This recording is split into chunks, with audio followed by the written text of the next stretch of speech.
Well, thank you for joining us here for the latest news where you live. I'm Joe Ellison. Get ready as Bikes, Blues, and Barbecue return this week. This year will be the first year the motorcycle rally will be held in Rogers after more than 20 years in Fayetteville. Now, the rally kicks off on Wednesday with demo rides at the Rogers Convention Center. There will be live music and stunt shows starting Thursday in downtown Rogers. Poker runs will be held on Friday and Saturday, and the Frisco Inferno Barbecue competition will start at noon on Saturday. And in Fort Smith, police are hosting their National Night Out this Tuesday. Now, this is set to run from 5 to 7 in the evening at the former Sears parking lot there at Central Mall. More than 15,000 communities usually take part in these events, which works to build relationships between law enforcement and the areas they serve. There will be door prizes, demonstrations, free food and drinks, and of course some bounce houses for the kids. Now, it looks like the weather will cooperate this week for those events with no rain in sight. But Zach, it's unfortunate because we desperately need some rain. Yeah, definitely. Again, we just saw it with the Arkansas-Oklahoma State Fair. Every day was great, and that ran an entire week, and there was not a day that we were worried the weather's just not going to be great. We saw comfortable evenings. The afternoons weren't too bad. That's going to continue as we go through this week. Anything planned across 5 News Country, whether it's in Arkansas or eastern Oklahoma, is going to be just fine because we have really nothing going on. We do have a couple of fronts late week that'll be coming in.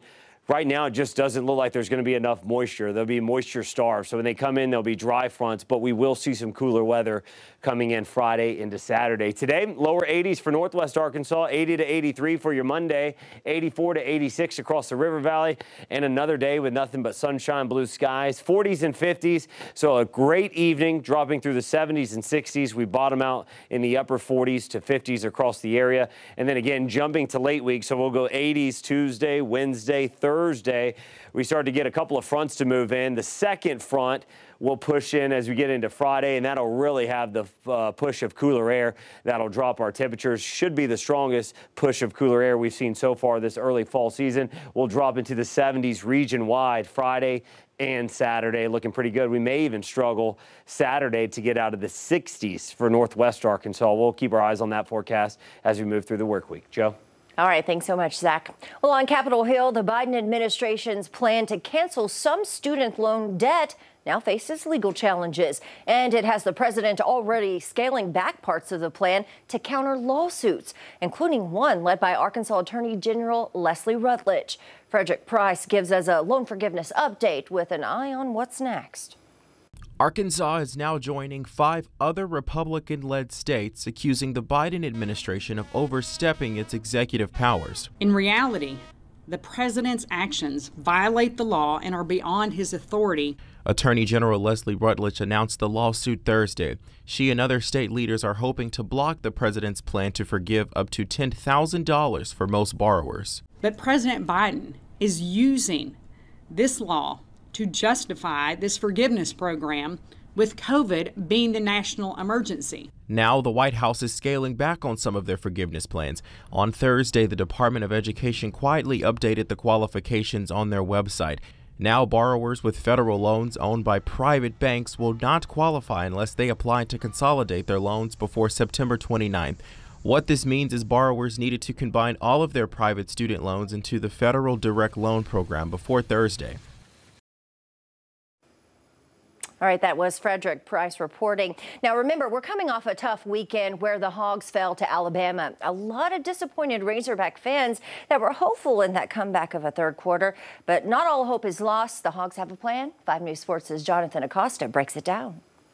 The Hogs did show fight after trailing 28-0. They ripped off 23 straight points to pull to within 5 in the second half. But then the run defense let Arkansas down in the fourth quarter. Alabama broke 3 separate runs of at least 70 yards in the quarter, including a huge 77-yard run by Jalen Milroe on a 3rd and 15 deep in Bama territory. Milroe's run highlighting a 317-yard game on the ground for Alabama in the 49-26 victory over Arkansas. So now the Hogs have to go back, watch the film, and get to work. I was proud, I'm proud of the team for the way we came out and fought back into the game. I mean, we were in it. And but that play right there seemed to take a little bit of the wind out of our sails. We got to get got to get better. We've got to tackle better. We seem to say it every week, but we got to eat up space better. In Alabama, they'll break it around you and they can take it to the house. Got to watch the tape, figure out where we need to improve the most, and continue to move on to Mississippi State.